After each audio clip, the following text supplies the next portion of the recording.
அருட்பெருஞ்சோதி அருட்பெருஞ்சோதி தனிப்பெரும் கருணை அருட்பெருஞ்சோதி.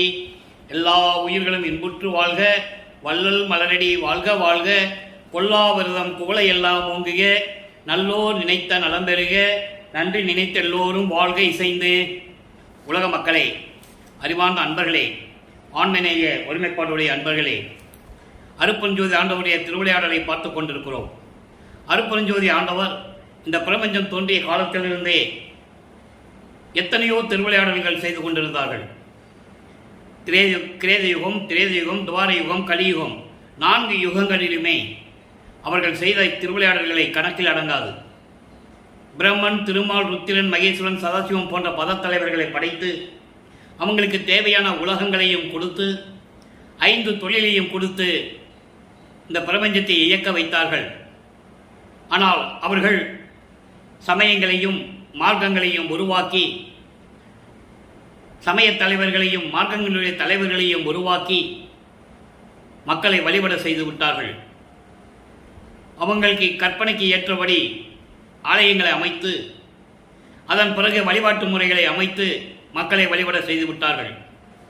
இந்த யுகங்களுக்கும் சமயங்களுக்கும் மார்க்கங்களுக்கும் ஆயுள் காலம் உண்டு.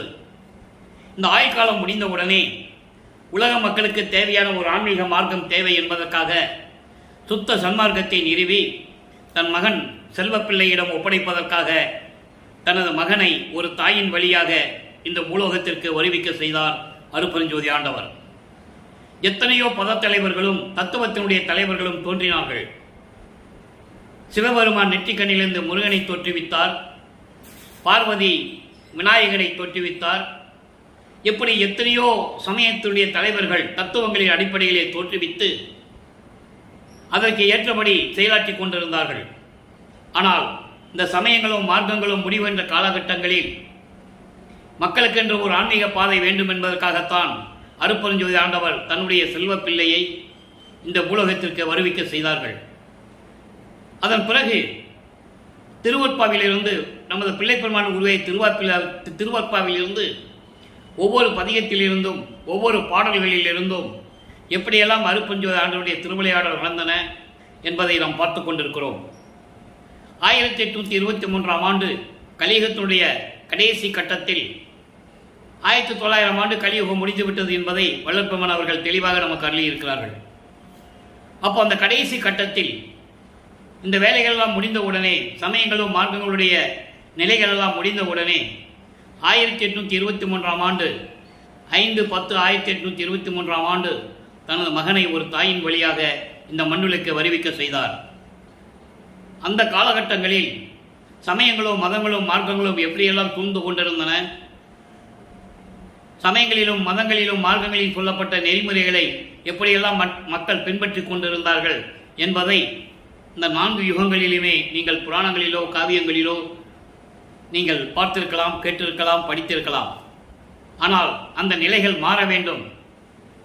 சமயங்களும் மதங்களும் மார்க்கங்களுடைய நிலை மாறி உலக மக்களெல்லாம் சமரசமாக வாழ வேண்டும், இன்புற்று வாழ வேண்டும் என்பதற்காகத்தான் தனது மகனை வருவிக்க செய்தார் என்பதை திருவற்பாவிலே நமக்கு தெளிவாக வள்ளற்பெருமான் அவர்கள் அருளியிருக்கிறார்கள்.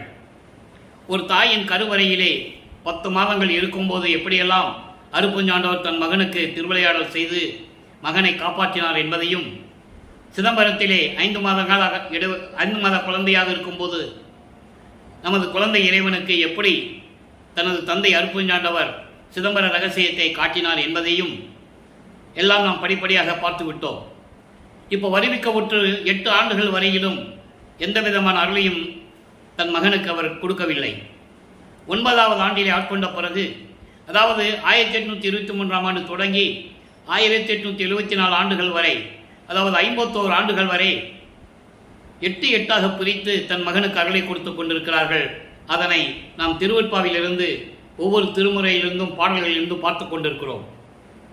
9வது ஆண்டு தொடக்கத்திலே தன் மகனை ஆட்கொண்டு, மகனின் என்னால் வருவிக்க உற்றவன் என்ற நிலையை அறிவித்துவிட்டு, உனக்கு முன்பருவம் பின்பருவம் காட்டி அருள் செய்வேன் என்று சொல்லி மறைந்து விடுகிறார். அதன் பிறகு இவருக்கு மறைப்பு நிலை ஏற்படுகிறது. இறைவன் ஆட்கொண்ட பிறகு ஞானம் கிடைக்கிறது. அப்போ 9வது ஆண்டிலிருந்து 12 ஆண்டுகளுக்குள் எப்படியெல்லாம் முறையீடு செய்கிறார், இறைவனை பார்க்க முடியவில்லை என்றும் இறைவனிருந்து அருளை பெற முடியவில்லை என்றும் தனது மனநிலையை மன வருத்தத்தை எப்படியெல்லாம் பாடல்களின் மூலம் நமக்கு அருளியிருக்கிறார்கள் என்பதை 1ஆம் திருமுறையிலிருந்து 6ஆம் பதியத்திலிருந்து திருவருள் முறையீடு பாடல்களிலிருந்து பார்த்து கொண்டிருக்கிறோம். திருவருள் முறையீடு மொத்தம் 232 பாடல்களை கொண்டது. இன்று 104வது பாடலை பார்க்க போகிறோம். அதன் பிறகு 13வது ஆண்டு தொடக்கத்தில் இவர் எப்படி திருவொற்றியூர் செல்லுகிறார், திருமுல்லை வாயிலே எப்படி இறைவனை வேண்டுகிறார் என்பதை நாம் பார்த்து கொண்டிருக்கிறோம். வளர்ப்பமார்கள் வருவிக்க உற்று 24 ஆண்டுகள் வரையிலும் எந்தவிதமான அருளை பெற முடியவில்லை என்பதை நாம் பாடல்களின் மூலமாக பார்த்து கொண்டிருக்கிறோம். இன்று 104வது பாடல் திருவருள் முறையீடு. பாடலை நல்லா கவனிங்க. பாடலை புரியாட்டா கூட உங்களுக்கு பரவாயில்ல. இறைவனுடைய கொடுத்த விளக்கம் மிகவும் எளிமையாக இருக்கும். நல்லா கேட்டுக்கங்க. பாம்பாயினும் உண்ண பால் கொடுப்பார், பாம்பாயினும் உண்ண பால் கொடுப்பார் வளர்ப்பார், மனைப்பால் வேம்பாயினும் வெட்டல் செய்யார், வளர்த்த வெருட்சி கடா தாம்பாயினும் ஒரு தாம்பாயினும் கொடுதாம் பின் செல்வார், தேம்பாய் மலர்குளர் காம்பாக என்னையும் சேர்த்து கொள்ளே. இது பாடல். அதாவது வருவிக்கு உற்ற பிறகு அவருடைய மனதில் இருக்கின்ற வருத்தத்தை பாடலின் மூலமாக உலக மக்களுக்கு தெரிவிக்கிறார். அதை தான் பாடலாக நமக்கு அருளியிருக்கிறார்கள். அந்த நிலையில் அவர் எப்படி இருந்தார்? அதாவது உலக மக்கள் பாம்பாக இருந்தாலும் சரி, குடிக்க பால் கொடுப்பார்கள். அதாவது புத்துக்கு பால் ஊற்றுவாங்கன்னு சொல்ற கொடிய பாம்பாக இருந்தாலும் சரி, அதற்கு உண்ண குடிப்பதற்கு பால் கொடுக்கிறார்கள். அதே போல அதனால் என்ன பயன்? இப்போ ஒரு பாம்பு, அதாவது அவங்களுடைய அந்த சமயங்களோ மதங்களோ மார்களும் சூழ்ந்த அந்த காலகட்டங்களில் எப்படி வழிபடுகிறார்கள்? பாம்பாக இருந்தாலும் சரி, அந்த புத்துக்கு பால் ஊற்றி வழிபடுகிறார்கள். அது அவங்களுடைய நம்பிக்கை. அந்த காலகட்டத்தில் இப்படியெல்லாம் நடந்தது என்பதை இவரும் குறிப்பிடுகிறார். காரணம், இவரும் சமயங்களிலும் மதங்களிலும் மார்க்கங்களுடைய நெறிகளை பின்பற்றி கொண்டிருக்கிறார். திருநூறு பூசி கொண்டிருக்கிறார். உத்திராட்ச மணியை கழுத்திலே மாட்டிக் கொண்டிருக்கிறார். கடுக்கான் இட்டுக் கொண்டிருக்கிறார். சமயங்களிலும் மதங்களில் கூறப்பட்ட சங்கற்ப விகற்பங்களில் ஈடுபட்டு கொண்டிருக்கிறார். அதே போல அதை மக்களிடம் எப்படியெல்லாம் அந்த அறியாமை நிலை இருந்தது என்பதை, அந்த நம்பிக்கையை, அவர்களுடைய நம்பிக்கை, அதை உலக மக்களுக்கு தெரிவிக்கிறார். விஷமுடைய பாம்பாக இருந்தாலும் சரி, பால் ஊற்றி வளர்த்து கொண்டிருக்கிறாங்க. வேப்ப மரம் வீட்டில் வளர்ந்ததுன்னா அது அந்த கட்டடத்திற்கு இடர்பாடு இருந்தாலும் கூட வேப்ப மரத்தை வெட்ட மாட்டார்கள். இப்படியெல்லாம் இருந்து கொண்டிருக்கிறார்கள். அதோடு மட்டுமல்ல, வீட்டில் வளர்த்த ஒரு கடா ஆடு கயிறு அறுத்துக்கிட்டு ஓடுது.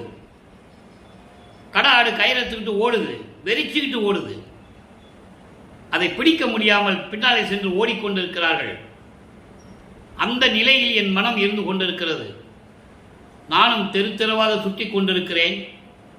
இந்த நிலையில் இருக்கும்போது தலையிலே கொன்றை மலர்களை சூடிக்கொண்டிருக்கிறாயே, அதான் சொல்றாரு, தேம்பாய் மலர்குழல் காம்பாக. அந்த கொன்றை மலர்களுடைய காம்பாக நான் இருக்கக்கூடாதா? நீ என்னை அந்த காம்பாக ஏற்றுக்கொள்ளக்கூடாதா? தேன் சொரியும் புத்தம்பொது கொன்றை மலர்களை சூடிக்கொண்டிருக்கிறாயே, அந்த கொன்றை மலரின் காம்பாகாது என்னை ஏற்றுக்கொள்ளக்கூடாதா? அந்த நிலையில் கூட நான் இல்லையா? அவ்வளவு கீழ்நிலையில் இருக்கின்றேனா?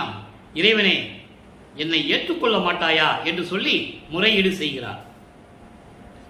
அந்த காலகட்டங்களில் 9வது ஆண்டிலிருந்து 12 ஆண்டுகளுக்குள் அவர் அந்த நிலையில் இருந்து கொண்டிருக்கிறார்.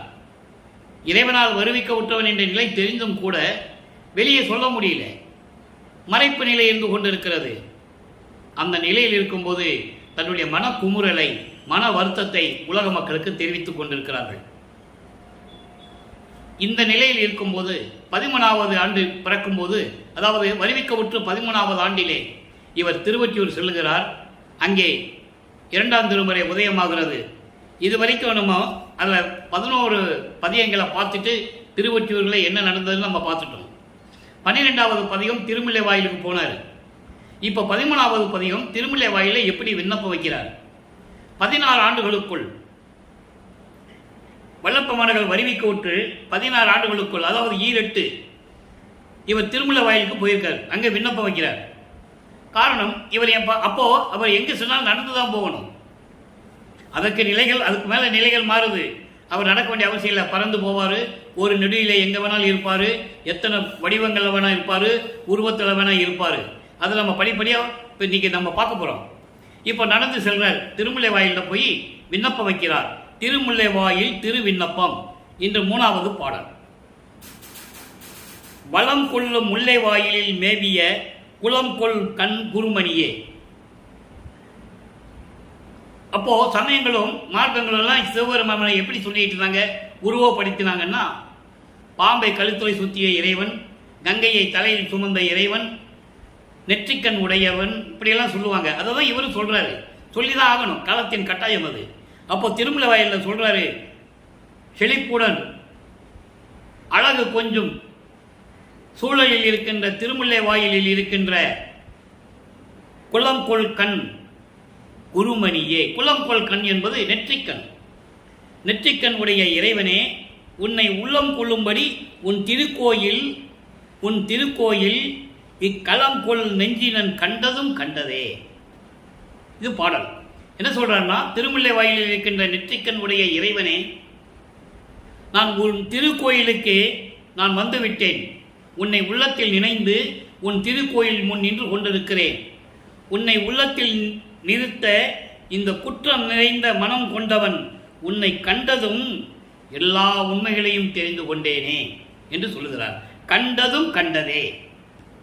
உன்னை பார்த்த உடனே என்னுடைய நிலைகள் எல்லாம் எனக்கு தெரிந்து விட்டது என்று சொல்லி விண்ணப்பம் வைக்கிறார். இப்போ இந்த நிலைகள் எல்லாம் மாறும்போது 14 ஆண்டுகள் நிறைவடையும் போது வல்லப்பெருமான் அவர்கள் 3வது எட்டில் அடியெடுத்து வைக்கிறார். 3/24. அப்போ 3ஆம் திருமுறை உருவாகிறது. 3ஆம் திருமுறை முழுவதும் திருவொற்றியூரிலே நடக்கிறது. நல்லா நீங்கள் கவனிச்சுக்கிட்டே வரணும். அப்போ இறைவனை பார்க்கவே முடியவில்லை. இவர் திருவிழா வீதி வரும்போது நிற்பதும், இவரை பார்த்து சிவபெருமான் திருவழியாக ஓடுவதும், அதாவது தியாகராஜ பெருமான். திருவொற்றியூரில் இருக்கின்ற இறைவனை தியாகராஜ பெருமான் என்று சொல்லுவார். திருமுல்லை வாயில் இருக்கின்ற இறைவனை மாசிலாமணி என்று சொல்லுவார். திருவள்ளி வாயத்திலே பிச்சாண்டி என்று சொல்லுவார். இப்படி ஒவ்வொரு இடத்துக்கும் ஒரு பெயர்கள் வைத்து அழைத்துக் கொண்டிருந்தார்கள். இப்போ இந்த நிலை இருக்கும்போது நாரையும் கிளிகளையும் தூது அனுப்புகிறார். எந்த விதமான பயனும் இல்லை. அதெல்லாம் நம்ம பார்த்துட்டோம். அதுக்கப்புறம் இனி பார்க்க வேண்டிய பதிகம் நிறைய இருக்கு. புறத்தி பெண்கிட்ட போய் குறி கேட்கறது, ஜோசியம் பார்க்கறது, சிவபெருமான் தியாகராஜ பெருமான் இவரை பார்த்து திருவள்ளியாக ஓடுறது, இந்த நிலைகள் எல்லாம் நடந்து கொண்டிருக்கின்றன. அப்போ 24 ஆண்டுகள் வரைக்கும் பிள்ளை பெருமான் அவர்கள் வருவிக்க விட்டு 24 ஆண்டுகள் வரைக்கும் எந்த விதமான அருளையும் பெற முடியவில்லை என்பதை திருவொற்பாவிலே நாம் கண்ட உண்மை. அவருடைய நிலையை உலக மக்களுக்கு தெரிவிக்கிறார். இப்போ 3ஆம் திருமுறையிலே புனரா விறகு பொருந்துரு வேட்கையின் இரங்கல், இது பதிகத்தினுடைய பெயர். அந்த பதிகத்தினுடைய பெயர் என்னவென்றால், தன்னை ஒரு பெண்ணாக உருவகப்படுத்தி, அதாவது தன்னை தலைவியாகவும் இறைவனை தலைவனாகவும் உருவகப்படுத்தி தோழியிடம் சொல்லுவது போல தனது மன வருத்தத்தை, இப்படிப்பட்ட இறைவன் என்னை வருவிக்க செய்துவிட்டு எந்த நிலையும் அருளையும் கொடுக்காமல் இந்த நிலையில் வைத்திருக்கிறானே என்ற நிலையை உலக மக்களுக்கு தெரியப்படுத்த வேண்டும். அப்போ ஒரு பெண் தன்னுடைய காதலை தோழியிடம் தான் முதலிலே சொல்லுவார். அந்த நிலையில் இருந்து கொண்டு இந்த பாடலை நமக்கு அருளியிருக்கிறார்கள். புனரா பிறகு மொத்தம் 30 பாடல்களை கொண்டது. இன்று 13வது பாடலுடைய விளக்கத்தை பார்க்க போகிறோம். பாடலை நல்லா கவனிங்க. ஆடல் அழகர் அம்பலத்தார் ஐயா, ஐயானா கடவுள் இறைவன். ஆடல் அழகர் கூத்தாடுகின்ற இறைவன், அழகான இறைவன். அம்பலத்தார் அம்பலத்திலே இருக்கின்ற இறைவன், அவர் கடவுள். ஆறு உடையார் கங்கையை தலையிலே சுமந்து கொண்டிருக்கின்ற இறைவன், அன்பர்களோடு ஊடல் அறியார். அன்பர்கள் மீது சினம் கொள்ள மாட்டார், கோபமடைய மாட்டார், ஒற்றையினார். திருவொற்றியூரில் இருக்கின்ற இறைவன் தியாகராஜ பெருமான். உவகை ஓங்க உற்றிலரே. இந்த வரிதான் முக்கியம். உவகை ஓங்க உற்றிலரே, அதாவது நான் மனம் மகிழும்படி இன்னும் என்னிடம் வந்து சேரவில்லை. தலைவி தலைவனை பற்றி கூறுகிறார் தோழியிடம். தோழியே, திருவொற்றியூரில் இருக்கின்ற இறைவன், கூத்தாடுகின்ற இறைவன், அம்பலத்திலே இருக்கின்ற இறைவன், அன்பர்கள் மீது சினம் கொள்ளாத இறைவன், இப்படிப்பட்ட இறைவன் என்னை வருவிக்க செய்துவிட்டு இந்த நிலை வரைக்கும் இதுவரைக்கும் என்னிடம் வந்து சேரவில்லை, என் மனம் மகிழும்படி என்னோடு வந்து கூடி கொஞ்சி குழாவவில்லை என்று சொல்லுகிறார். வாடல் எனவே என்னை தேற்றுவாரை அறியேன். ஏன் வாடிக்கொண்டிருக்கிறாய், ஏன் மனம் அறிந்து கொண்டிருக்கிறாய் என்னை யாரும் தேற்றுவார் இல்லை. காரணம், நான் இறைவனால் வருவிக்கப்பட்டவன், பிரமனால் படைக்கப்பட்டவன் அல்ல, திருமலால் காக்கப்பட்டவன் அல்ல. தெளிவாக சொல்லுவார் அது. ஏன்னா இவர் தான் தன் மகனை உருவாக்கி கொண்டு வருகிறார். அப்போ அவர் சொல்றார், வாடல் என தேற்றுவாரை நான் அறியேன். என்னை யாரும் தேற்றவில்லை, ஏன் மனம் அணிந்து கொண்டிருக்கிறாய். இந்த உலகிற்கு, இந்த உலகிற்கு வருவிக்க விட்ட பிறகு கூட ஏற்பட்ட சொந்தங்களினாலும் நட்புகளாலும் என்னை சூழ்ந்தவர்களாலும் என்னை யாரும் வந்து ஏன் வருந்துகிறாய், ஏன் வாட்டத்துடன் இருக்கிறாய் என்று என்னை தேற்றுவார், ஆறுதல் சொல்வார் யாரும் இல்லை. உன்னை தவிர யாருமே இல்லை.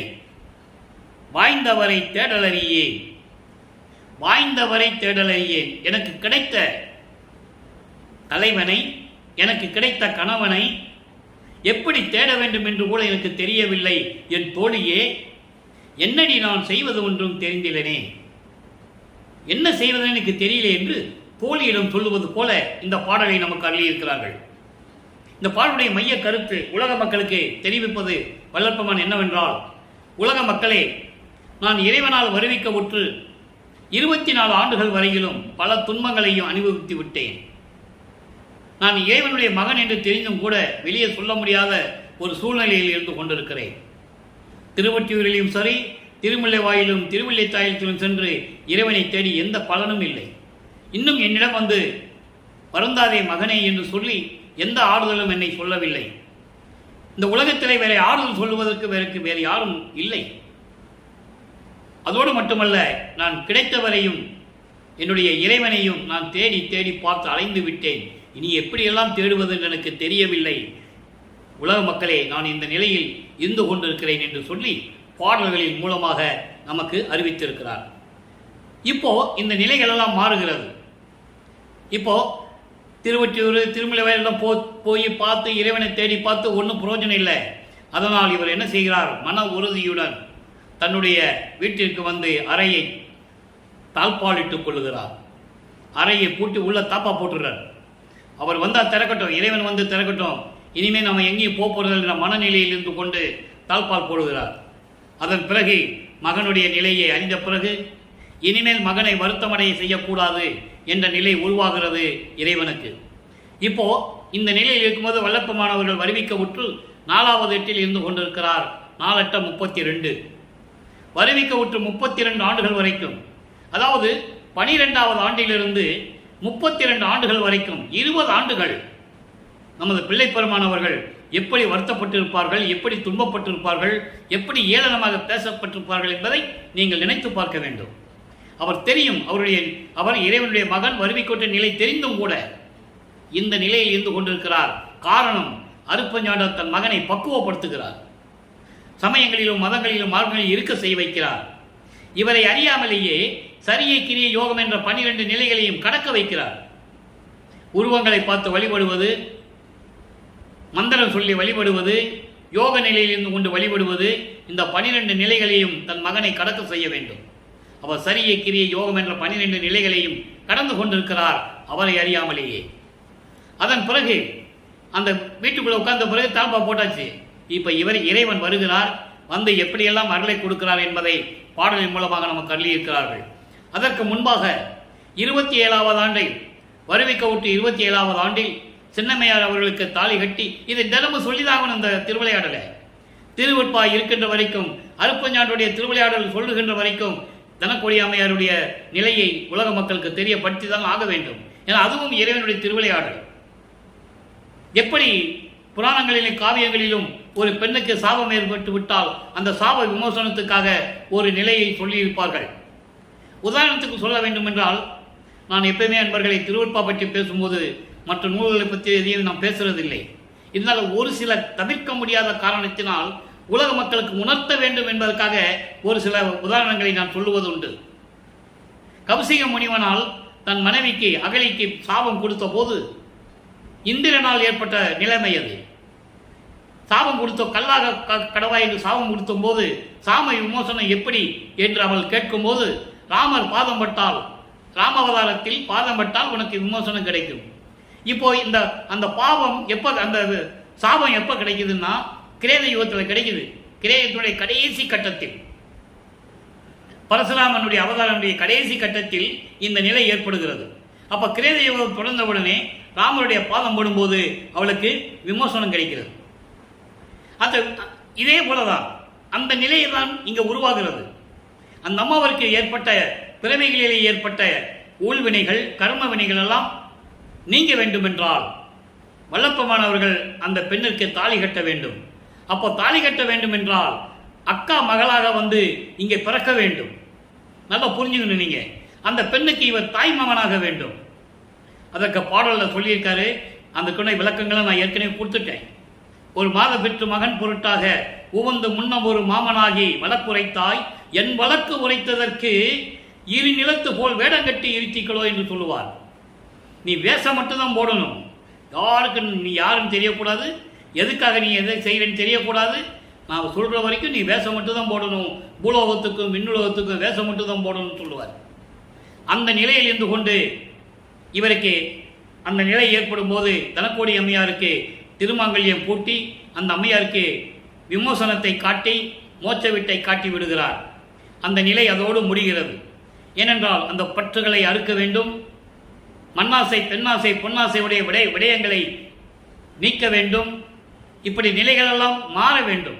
சுத்த சன்மார்க்கம் பெறும்போது இதெல்லாம் இருக்கக்கூடாது. அதனால் படிப்படியாக அந்த நிலை மாறுகிறது. இப்போ அந்த நிலை முடிந்த உடனே வீட்டுக்குள்ள வந்து கதவை போட்டி தாழ்பா போட்டார்.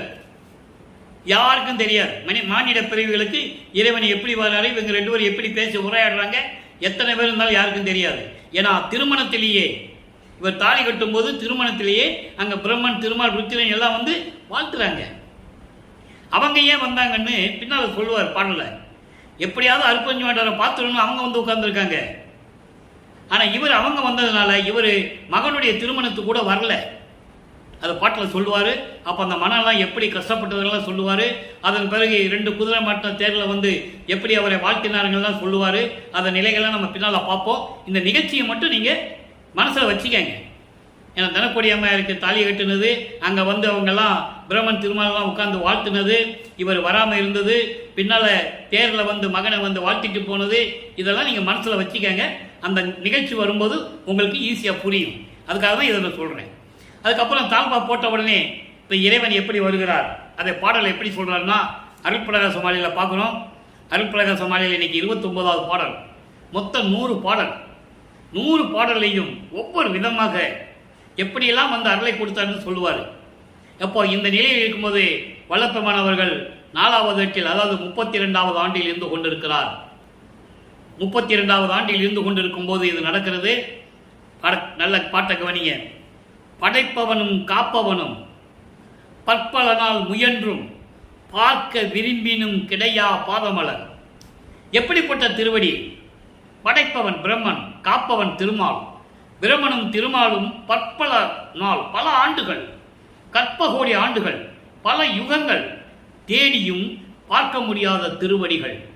அவங்க பார்க்க விரும்புகிறாங்க, ஆனால் பார்க்க முடியல. அப்படிப்பட்ட திருவடிகள். அப்படிப்பட்ட திருவடிகளில் இவர் எப்படி பார்த்தாருன்னு சொல்லுவார். அகவல்ல சொல்லுவார். படிமுடி கடந்தனை பார் இது பாரென அடிமுடி காட்டிய அருப்பெருஞ்சோதி. அயனும் மாலும் துருவி நிற்க எனக்கே அடிமுடிகள் காட்டிவித்து அடிமை கொண்ட பதியே. பல இடங்கள்ல சொல்லுவார். அதாவது சொல்றாங்க, பிரம்மனும் திருமாலும் பார்க்க முடியும் முயன்றும் பார்க்க முடியாத திருவடிகள். அப்படிப்பட்ட திருவடிகள் வருந்த கால் வலிக்கும்படி நடைப்புலையேன். நடைப்புலையேன் என்பது உலக வாழ்க்கையில், உலக நடையில் உன்னாலே வருவிக்க விட்டு இந்த பூலோகத்திற்கு வந்ததனால் நான் உலகியலிலே இருந்து கொண்டிருக்கிறேன். அப்படிப்பட்டவன் என்னையும் பொருட்டாக நினைத்து, ஐயோ மகன் துன்பப்படுகிறானே என்று நினைத்து நடந்து இரவில் கதவம் நன்கு திறப்பித்து, இவர் தான் வந்து திறக்கிறார். அதனால இவர் தாப்பா போடுறார். அப்போ இறைவன் வந்து கதவை திறந்து, இப்பவும் அருப்பெருஞ்சோதின்னு சொல்ல மாட்டாரு. நல்லா புரிஞ்சுக்கணும். இப்போ அருட்பெருஞ்சோதி ஆண்டவர் தான் ஆதியும் அந்தமில்லா இறைவன். அவர் தான் சுயமாக தோன்றிய இறைவன். அவர் தான் எல்லாரையும் படைத்தது. பிரம்மன், திருமால், ருத்திரன் போன்றவர்களை படைத்தது. அவங்க படைச்சிட்டா கூட இவங்க சமயங்களையும் மார்க்கங்களையும் உருவாக்கிட்டாங்க. யாரு? பிரம்மனும் திருமாலும் ருத்திரனும். அந்த கோபம் அருட்பெருஞ்சோதிக்கு உண்டு. ஏன்னா அந்த காலகட்டம் வரைக்கும் ஒன்றும் பண்ண முடியாது. பிரம்மனுடைய ஆயுள் 4,32,000 வருஷம். அவன் என்ன அட்டகாசம் பண்ணாலும் அவனை ஒன்றும் பண்ண முடியாது. அதே மாதிரி திருமாலுக்கு 8,64,000 வருஷம். ஒன்றும் பண்ண முடியாது. அவன் அந்த இது வரைக்கும் அதை அனுபவிச்சு தான் ஆகணும். ருத்திரனுக்கு 12,96,000 வருஷம். இந்த 3 பேர் செஞ்ச அட்டுழியங்கள், பிரச்சனைகள் எல்லாரையுமே அவர் பார்த்துக்கிட்டு தான் இருக்கிறாரு. பாட்டில் சொல்றாரு, யாரும் மறுக்க முடியாது, ஆதாரங்கள் உண்டு. வருணமா கொலை பாதகன் என்று சொல்லுவார் பிரம்மனை. நெடிய மால் செஞ்ச குற்றங்கள்லாம் ஆயிரக்கணக்கில் அடங்குன்னு சொல்லுவார். திருமால் செய்த குற்றங்கள் ஆயிரக்கணக்கில் உண்டு என்று சொல்லுவார். பாட்டில் இருக்கே, திருவற்பாவில் இருக்கே. மக்கள்கிட்ட யார் சொல்லலை. ஏன்னா அதிகாரம் கொடுத்த பிறகு அவங்க மனம் போல போடி செஞ்சார்கள். பாட்டில் சொல்றாரு, இறைவனுடைய ஞான ஒளியால் சிறிதளவு அருளை பெற்றுக்கொண்டு இந்த வானகத்திற்கும் வையகத்திற்கும் மனம் போனபடி திரிந்தார்கள். விளையாட நின்ற சிறு பிள்ளை கூட்டம் போல, சின்ன குழந்தைங்க போல திரிஞ்சிட்டு இருந்தாங்கன்னு சொல்ற. இந்த நிலைகள் எல்லாம் மாற வேண்டும் என்பதற்காகத்தான் தன் மகனை, செல்வ பிள்ளையை ஒரு தாயின் வழியாக வருவிக்க செய்தவர் அருட்பெருஞ்சாண்டவர். அந்த திருவிளையாடல் தான் பார்த்துட்டு இருக்கோம். தன் மகன்கிட்ட தான் இனிமேல் பிரபஞ்சத்தை கொடுக்கணும். 5 தொழிலை கொடுத்து பிரபஞ்சத்தை இயக்க வைக்கணும் என்ற காரணத்தில் தான் இந்த நிலைகள் எல்லாம் நடந்து கொண்டிருக்கிறது. அப்போ தன் மகனை பக்குவப்படுத்த வேண்டும். சமயங்களும் மதங்களும் மார்க்கங்களும் இவர்கள் உருவாக்கி விட்டார்கள். பிரம்மனும் திருமாலும் இந்திரனும் சேர்ந்து வைஷ்ணவ சமயத்தை உருவாக்கினார்கள். ருத்திரன் சைவ சமயத்தை உருவாக்கினான். அதன் பிறகு சிவபெருமான் தன்னுடைய இஷ்டத்திற்கு நெற்றிக்கண்ணிலிருந்து முருகனை உருவாக்கி கௌபாரம் சமயம் உருவாகியது. பார்வதி உருவாக்கிய விநாயகன் காணாபத்தியம் சமயத்தை உருவாக்கினான். இப்படி சமயங்களையும் மார்க்கங்களையும் உருவாக்கி கிரேத யுகத்திலே கலங்க மார்க்கம், திரேத யுகத்திலே திராவக மார்க்கம், நவநீத மார்க்கம் துவார யுகத்திலே, பஸ்ம மார்க்கம் கலியுகத்திலே, தாச மார்க்கம், சத்புத்திர மார்க்கம், சக மார்க்கம், சமய சன்மார்க்கம், இப்படி மார்க்கங்கள் எல்லாம் உருவாக்கி அதற்கேற்றபடி தலைவர்கள் செயலாற்றி கொண்டிருந்தார்கள். தாச மார்க்கத்திலே திருநாவுக்கரசர், சண்புத்திர மார்க்கத்திலே திருஞான சம்பந்தர், சக மார்க்கம் சுந்தரர், சமய சன்மார்க்கத்திலே வாதவூரான் மாணிக்கவாசகர். அவர்களும் அந்த சமயத்தை சேர்ந்தவர்கள் இறைவனை பற்றி போற்றி பாடினார்கள்.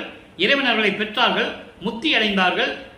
சில பேர் ஜீவ சமாதி அடைந்தார்கள், சில பேர் ஐம்பூதங்களோட கலந்தார்கள். இப்படி நிறைய விஷயங்கள் இருக்கிறது.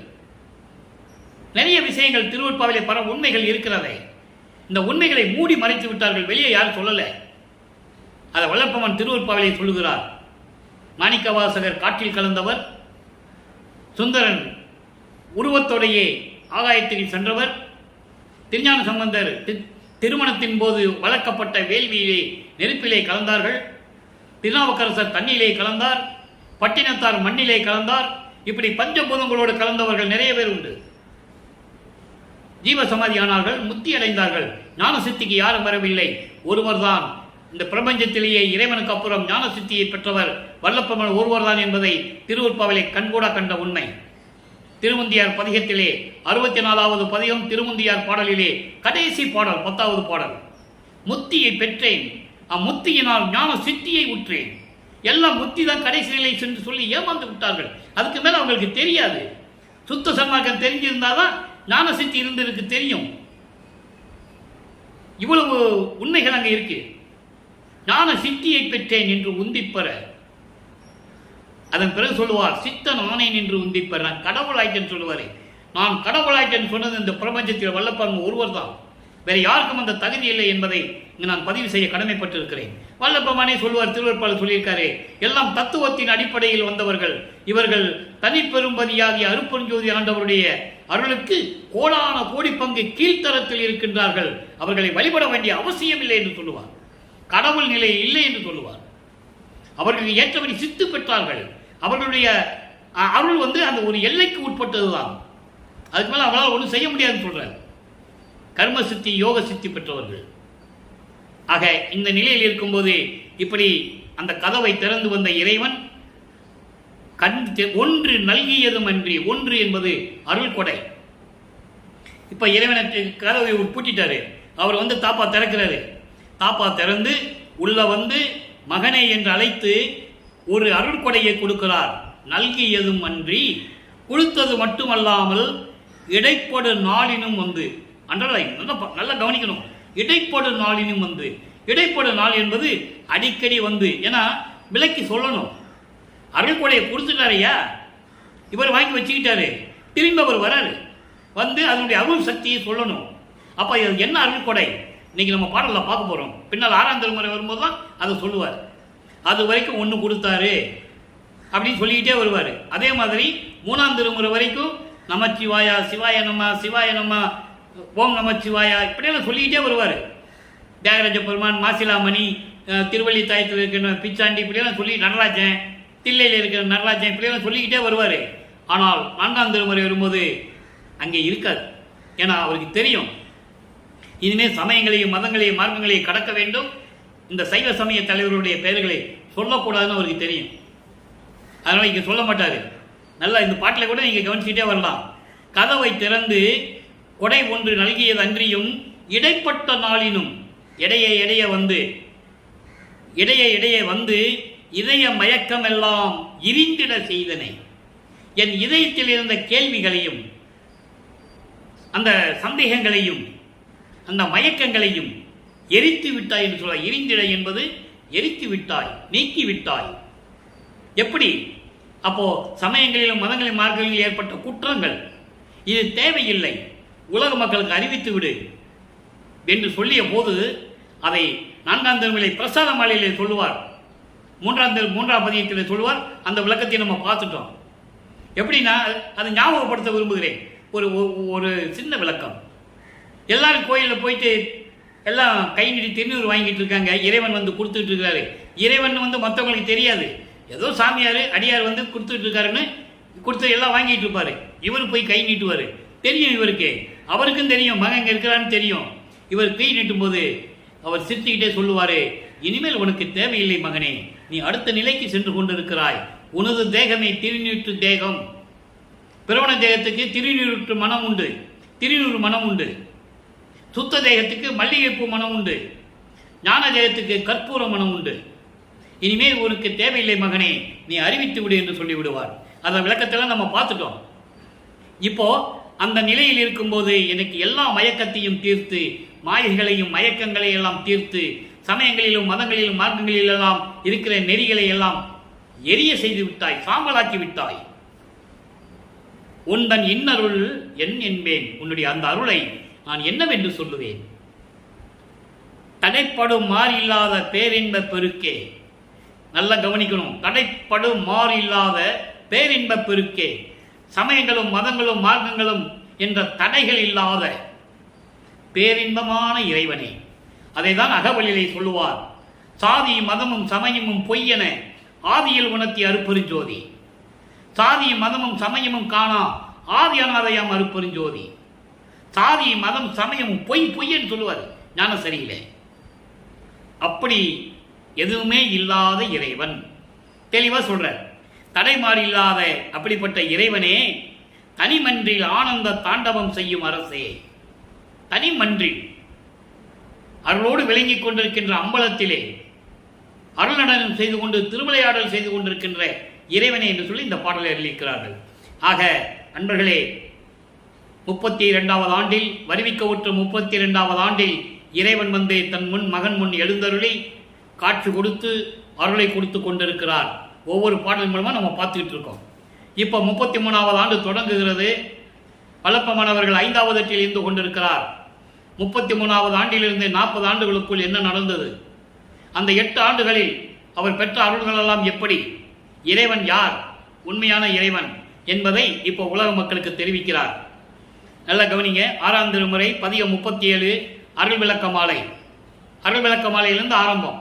அருள் விளக்க மாலை என்பது இறைவன் வந்து சீக்கிரம் அருளை கொடுக்கணும்னு சொல்லி பாடுறது, விண்ணப்பம் வைக்கிறது, முறையீடு செய்கிறது, எப்படி வேணா எடுத்துக்கலாம். இந்த பாடல்களை உன் திருவடியிலே அணிந்து கொண்டு எனக்கு அருள வேண்டும் என்று சொல்லுவார். நான் பாடும் பாடல்களை உன் தோளிலே தோளிலே அணிந்து கொண்டு எனக்கு அருள வேண்டும் என்று சொல்லுவார். அந்த நிலையை நாம் பார்த்து கொண்டிருக்கிறோம். 9வது பாடல் நல்ல கவனிங்க. எப்படிப்பட்ட இறைவன்? அண்ட அளவு எவ்வளவோ அவ்வளவோ, அவற்றில் அமைந்த சராசர அளவு எவ்வளவோ அவ்வளவோ. சராசர என்பது உயிரோடு இருக்கின்ற உயிரினங்கள், அசையும் பொருள்கள், அசையா பொருள்கள், உயிரோடு இயங்கிக் கொண்டிருக்கின்ற நிலைகள், அசையா பொருள்கள், திடப்பொருள்கள், அசையா பொருள்கள் எவ்வளவோ அவ்வளவும் கண்டதுவாய் ஆங்கு அவைகள் தனித்தனியே அகத்தும் புறத்தும் அகப்புறத்தும் புறப்புறத்தும் விளங்க. இதுக்கு முதல்ல விளக்கம் பார்த்துருவோம் 4 வரிக்கு. இந்த பிரபஞ்சத்தில் அண்டங்கள் எவ்வளவு இருக்கோ அவ்வளவும் அவற்றில் அமைந்திருக்கின்ற அசையும் அசையா பொருள்கள் அத்தனையும், உயிரோடு இருக்கின்ற இயங்கிக் கொண்டிருக்கின்ற உயிரினங்கள், அசையாத ஜடப்பொருள்கள், இவை அத்தனையும் எவ்வளவோ அவ்வளவும் அங்கு அவைகள் தனித்தனியே அண்டங்களிலும் சரி பிண்டங்களிலும் சரி. அதான் சரன்னு சொல்றார், சரா அசரன்னு சொல்றார். அண்டங்களிலும் உண்டு பிண்டங்களிலும் உண்டு.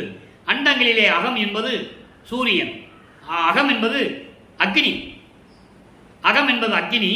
அண்டங்களிலே அகப்புறம் என்பது சூரியன், புறம் என்பது சந்திரன், புறப்புறம் என்பது நட்சத்திரங்கள் போன்ற ஒளிப்பொருள்கள். இது அண்டங்களிலே உண்டு. பிண்டங்கள் என்பது உயிரினங்கள். நல்லா புரிஞ்சுக்கணும்.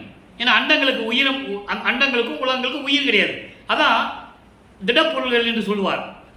அப்போ உயிருடன் இயங்காதவை அண்டங்கள். அதான் சராசரன் சொல்றாரு. இது அண்டங்கள்ல உண்டு. அண்டங்களிலே அகம் என்பது அக்னி, அகப்புறம் என்பது சூரியன், புறம் என்பது சந்திரன், புறப்புறம் என்பது நட்சத்திரங்கள். இது அண்டங்களை சார்ந்தது. அப்போ அசையக்கூடிய உயிரினங்கள் அவையின் பிண்டங்கள். அப்போ அந்த பிண்டங்களுடைய நிலை என்ன? அகம் என்பது ஆன்மா, அகப்புறம் என்பது ஜீவன். ஆன்மாவும் ஜீவனும் இருந்தால்தான் உடல் இயங்கும். அதனால அகம் என்பது ஆன்மா, அகப்புறம் என்பது ஜீவன், புறம் என்பது ஐம்பொறிகள், கண், காது, மூக்கு, வாய்மை, அந்த மாதிரி.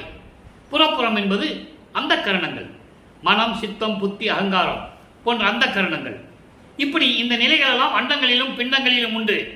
இவை அனைத்தும் உயர்ந்த நிலையில் விண்தகு ஆகாயம் போல உயர்ந்திருக்கின்ற அருப்பெருஞ்சோதி பெருவெளிக்கு நடுவே.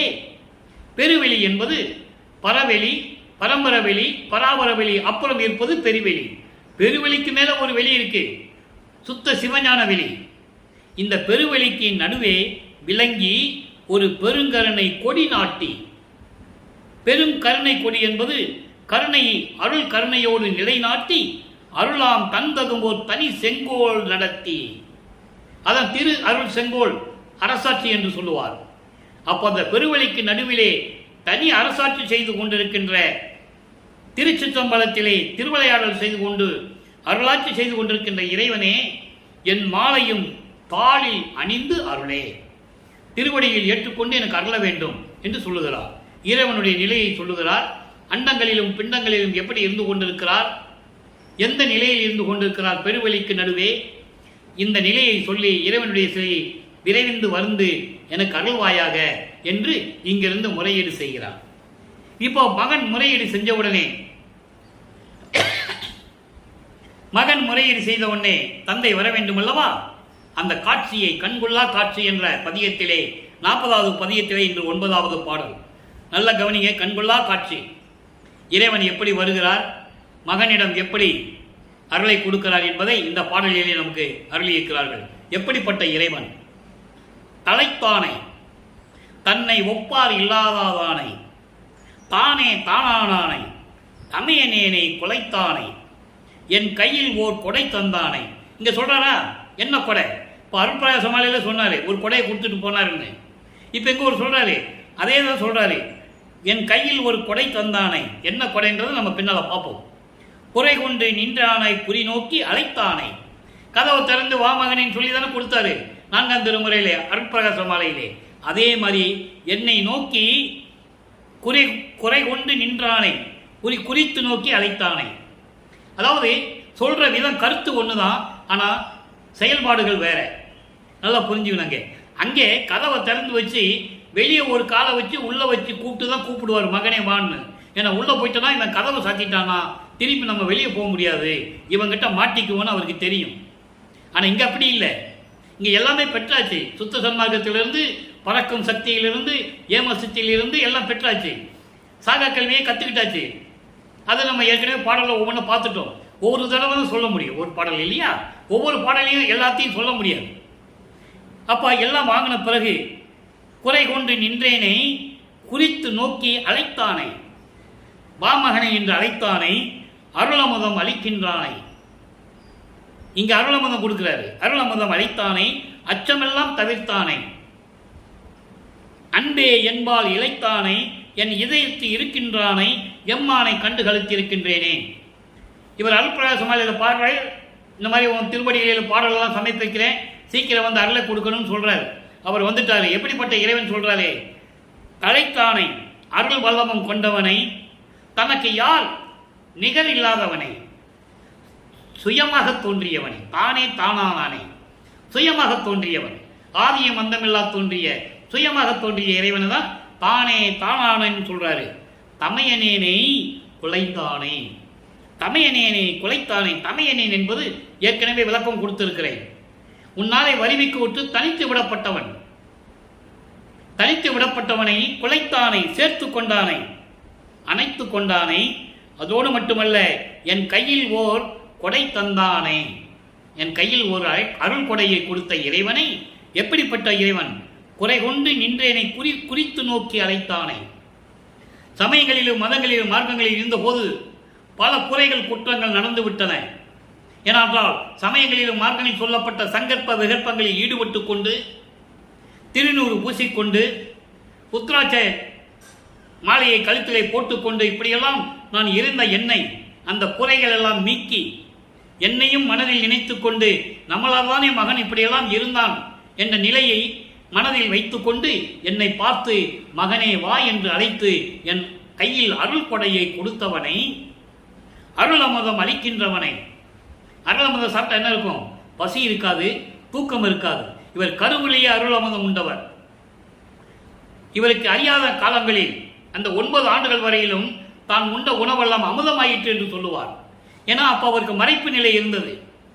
தத்துவ சித்தியின் வழியாக தத்துவ சித்தியை பெற்றுக்கொண்டால் உணவு சாப்பிட்ற மாதிரி தெரியும், சாப்பாடு சாப்பிட்ற மாதிரி தெரியும் மற்றவங்களுக்காக. ஆனால் சாப்பாடு உள்ளே போகாது. நீங்கள் பல விட்டலாச்சாரிய படத்தில் கூட பார்த்துருப்பீங்க. அப்படியே பறக்கும், தட்டுகள்லாம் பறக்கும், பறக்கும் செய்யும். அந்த மாதிரி தான் இது தத்துவ சித்தி. அப்போ அந்த நிலையில் இருக்கும்போது நான் உண்டதெல்லாம் அமுதமாயிட்டுன்னு சொல்லுவார். அதை தான் இங்கே சொல்றாரு. அருள் அமுதம் அளிக்கின்றானே. இன்னும் அருள் அமுதம் கொடுத்துட்டு இருக்காரு. நான் பசித்த போதெல்லாம் தான் பசித்ததாகி நல்ல அருள் அமுதம் கொடுத்தவனை என்று சொல்லுவார். திருவருட்பாவிலே உண்டு, விளக்கங்கள் உண்டு, யாரும் மறுக்க முடியாது. அச்சமெல்லாம் தவிர்த்தானே. இவருக்கு என்ன அச்சம் வந்தது? நல்லா கவனிக்கணும் நீங்க. இறைவனாக வருவிக்கோற்றவர், மகனாவை இறைவனுக்கு மகனாகவே வருவிக்கோற்றவர், இவருக்கு எதுக்கு அச்சம் வரணும்? சிந்திச்சு பார்க்கணும். என்ன அச்சம்னா, இந்த பிரபஞ்சத்தை இயக்கக்கூடிய புல் அருள், அதாவது முழுமையான அருளையை கொடுத்த பிறகு நாம் ஒரு தனியாரால் செய்ய முடியுமா என்று ஒரு அச்சம் பொதுவாகவே அந்த பயம் இருக்கும். அதுக்குதான் சொல்வார், நீ அச்சப்படாத மகனே, அஞ்சேல் மகனே, நான் உன்னுடன் இருக்கிறேன் என்று சொல்லுவார். அதனால்தான் இவர் அற்புஞானது மகனோட 2.5 கலந்தது. அதை நம்ம 6வது எட்டில் பார்க்க போறோம். 6வது எட்டில் எப்படி மகனோட கலந்தாரு, எப்படி வராரு, அதெல்லாம் நம்ம பின்னால பார்க்க போறோம். இப்போ நம்ம 5, 8 வரைக்கும் தான் பார்த்துட்டு இருக்கோம். இறைவனுடைய திருவிளையாடலை எப்படின்னா 5, 8 வரைக்கும் தான் பார்த்துட்டு இருக்கோம். 5, 8 என்பது 40 ஆண்டுகள் வரைக்கும் வல்லப்பெருமாளை வரிவைக்க விட்டு 40 ஆண்டு வரைக்கும் இறைவனுடைய திருவிளையாடல் என்னென்ன நடந்தது அதை மட்டும் தான் பார்த்துட்டு இருக்கோம். இன்னும் நிறைய விஷயங்கள் இருக்கு, நம்ம போக போக பார்க்க போறோம். இப்போ அப்படியெல்லாம் அச்சம் தவிர்த்தானே. ஒரு பாட்டில் சொல்லுவாரு, 5 தொழில்களையும் 5 பேர்கிட்ட கொடுத்துட்டேன். பிரம்மன், திருமால், ருத்திரன், சதாசிவம், மகேஸ்வரன் 5 பேர்கிட்ட கொடுத்துட்டு ஒட்டு மொத்தமாக நீ செய்யின்னு சொன்னா எனக்கு பயமா இருக்குப்பா அப்படின்னு சொல்லும்போது, அஞ்சாத மகனே உன்னுடன் நான் இருக்கிறேன் என்று சொல்லுவார். பாடல் உண்டு. ஆக்கி அளித்தலும் முதல் தொழில் ஓர் 5 தேக்கி அமுது நீ செய் என்றான். ஞான அமுதம் அளித்தான், தூக்கி எடுத்தான், அணைத்தான், இரவாத தேகம் கொடுத்தான், இது சிற்றம் பலத்த என்கோன்னு சொல்லுவார். அப்ப அந்த நிலை இயற்கையாகவே அந்த அச்சம் வரும். அடைக்கலம் புகுதல் பதியத்தில் சொல்லுவாரு, கடைசி பாட்டு, பிச்சங்கவரை நிலைக்கு அசைத்திட மால் யானை பிடரின் மேல் நித்தமும் பவனி வர நிபுணர்களெல்லாம் பவனி வர என்னை தொழுது ஏத்த எப்படி சொல்வார்ன்றீங்க? எல்லாருமே என்னை யானைப்படையில் குதிரைப்படையில் எல்லாம் என்னை வணங்குகிறார்கள் என்று சொல்லுகிறார். அப்போ எனக்கு அந்த அச்சம் ஏற்பட்டது என்று சொல்லுவேன். மிச்சம் இருக்கிற தேவர்கள் எல்லாம் என்னை சித்தர்களும் சத்தர்களும் தேவர்களும் என்னை வணங்குகிறார்கள்.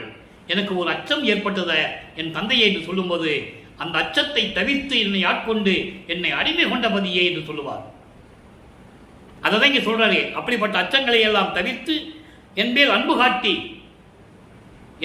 காட்டி என்னை அணைத்துக் கொண்டவனை, இளைத்தானை, அணைத்துக் கொண்டவனை, என் இதயத்தில் இருக்கின்றவனை, எம்மானை நான் கண்டு கழித்திருக்கின்றேனே என்று சொல்லுகிறார்.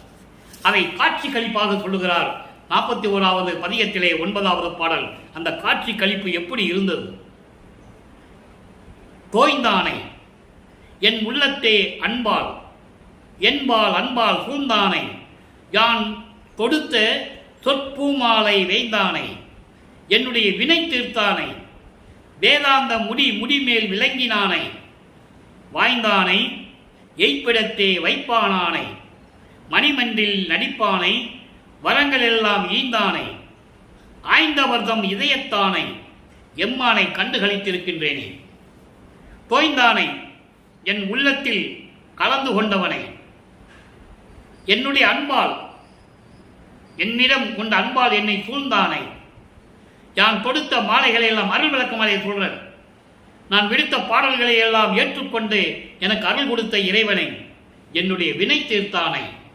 இந்த வினை தீர்த்தானை என்று சொல்லுவது ஏற்கனவே 4 யுகங்களிலும் இருந்தவர், சமயங்களிலும் மார்க்கங்களையும் பின்பற்றி கொண்டு தவம் இருந்து கொண்டு இறைவனுடைய அடியனாக இருந்து கொண்டு இருந்தவர்.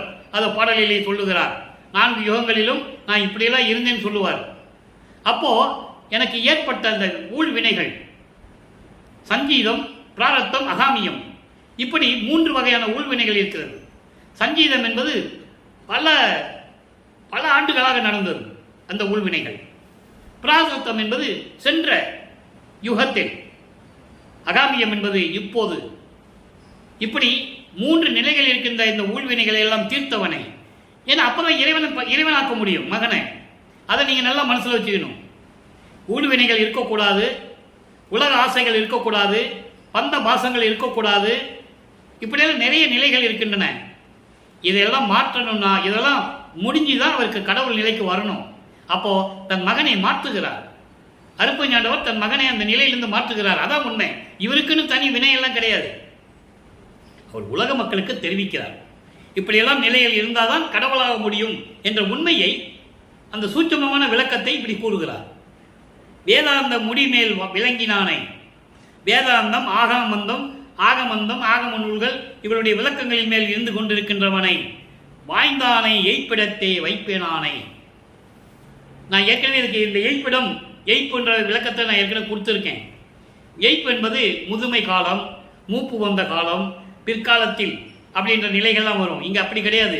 அதாவது வருகின்ற காலங்களில், இந்த யுகத்தினுடைய வருகின்ற காலங்களில் கூட எனக்கு எதிர்காலத்தில் கிடைத்த அருள் செல்வம் என்று சொல்கிறார். வைப்பானை வைப்பு நிதி. வைப்பானன் என்பது, வைப்பு நிதி என்பது LIC பாலிசி மாதிரி. அப்போ அந்த அருள் செல்வத்தை வருகின்ற காலங்களில் கூட எனக்கு கொடுக்கின்ற இறைவனை. ஏன்னா அதுக்கு மேலே எந்த திருவிளையாடல் நடக்கும் போதும் தெரியாது. எப்படி இவர் திருவிளையாடல் செய்வார், மகன் எப்படி வருவார் அப்படின்னு அவருக்கு தெரியாது இல்லையா?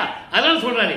வருகின்ற காலங்களில் கூட என்ன இறைவன் திருவிளையாடல் செய்தாலும் கூட எனக்கு அருள் கொடுக்கின்ற அருள் செல்வத்தை, அப்படிப்பட்ட செல்வத்தை மணிமன்றில் திருச்சிற்றம்பலத்திலே நடிக்கின்ற இறைவனை, எனக்கு எல்லா வரங்களையும் ஈந்தானை, எல்லா வரங்களையும் எனக்கு கொடுத்தவனை, ஏமசித்தி, சாகா கல்வி, தத்துவங்களை நிகரம் செய்தல், கடவுள் நிலை அறிந்த அம்மையமாதல், அதன் பிறகு அந்தங்களை கடப்பது, சரியை கிரி யோகம் 16 நிலைகளை கடந்து போவது, எல்லாம் இதில் வந்துடும்.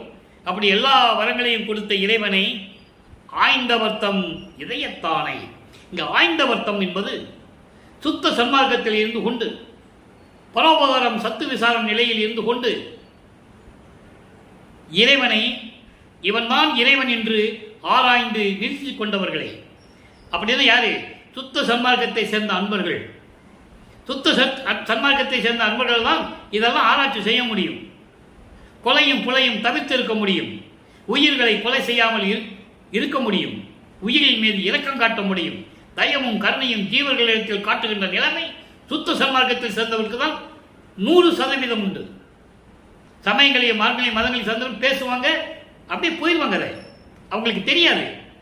ஆனால் சுத்த சன்மார்க்கத்துடைய முக்கிய நெறியே தான் உயிரின் மீது இரக்கம் காட்ட வேண்டும்.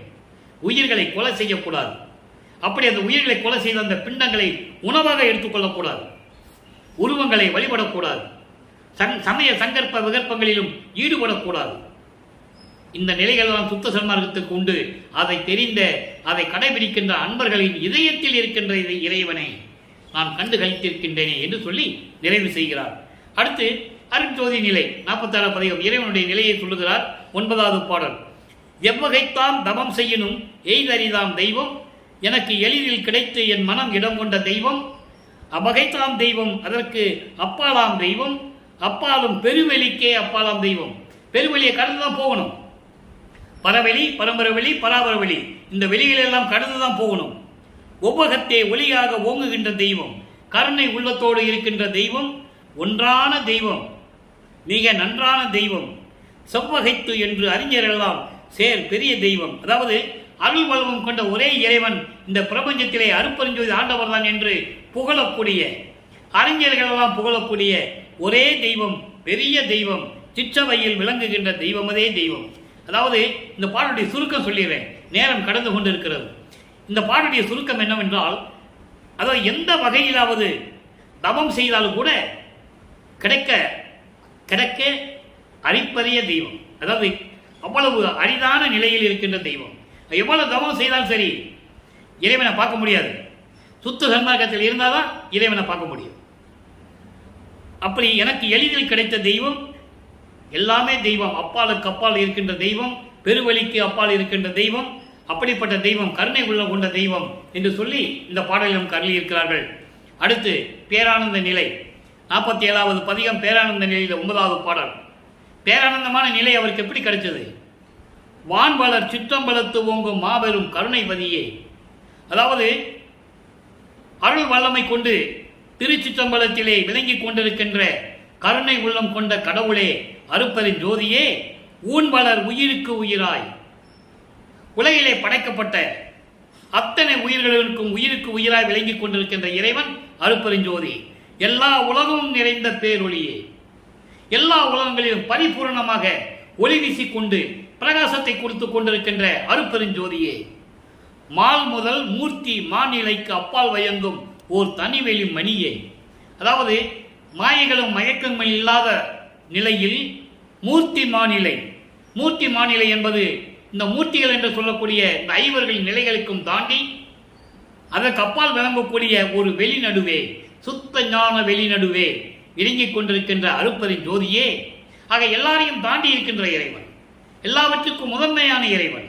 அதான் மூத்தவனை என்று சொல்லுவார், முன்னானை என்று சொல்லுவார், முதல்வனை என்று சொல்லுவார். அப்படிப்பட்ட இறைவன் மாண்மையுற்ற உள்ளத்தை இனித்திட எனக்கே பழுத்த பேரானந்த பழமை. அதாவது மாண்மையுற்ற உள்ளத்தை என்பது அருள் தன்மையோடு பொருந்தி எனது உள்ளம் மகிழ. ஏனென்றால் உன்னால் வருவிக்க விட்ட அந்த பூலோகத்தில் அந்த நிலையை மாற்ற வேண்டும். எல்லாருமே மானிட பிறவி என்று சொல்லி விடுவார்கள். அந்த நிலையை மாற்ற வேண்டும் என்பதற்காக அருள் தன்மையோடு என் உள்ளம் மகிழ, என் உள்ளத்தில் இருந்து கொண்டு எனக்கு கிடைத்த, எனக்கே பழுத்த என்பது எனக்கே கிடைத்த பேரானந்த பலமே, பேரின்பமான இறைவனே, அருட்பெருஞ்சோதியே. அப்ப இறைவன் நிலையை சொல்லுகிறார். அவரிடமிருந்து என்ன நிலையை பெற்றார் என்று சொல்லிவிட்டார். இதனால் நான் பேரானந்த நிலையில் இருந்து கொண்டிருக்கிறேன். பேரானந்த நிலை என்பது கடவுள் நிலை, சிவானந்த நிலை, சச்சிதானந்த நிலை, சுத்த சிவ அனுபவமான நிலை. அந்த நிலையில் நான் இருந்து கொண்டிருக்கிறேன் அருட்பெருஞ்சோதியை என்று சொல்லி இந்த பாடலை நாம் கருவிக்கிறார்கள். இறுதியாக ஒரே ஒரு பாடல் விளக்கம் அன்பர்களே. ஆண்டு அருளிய அருமையை வியத்தல்.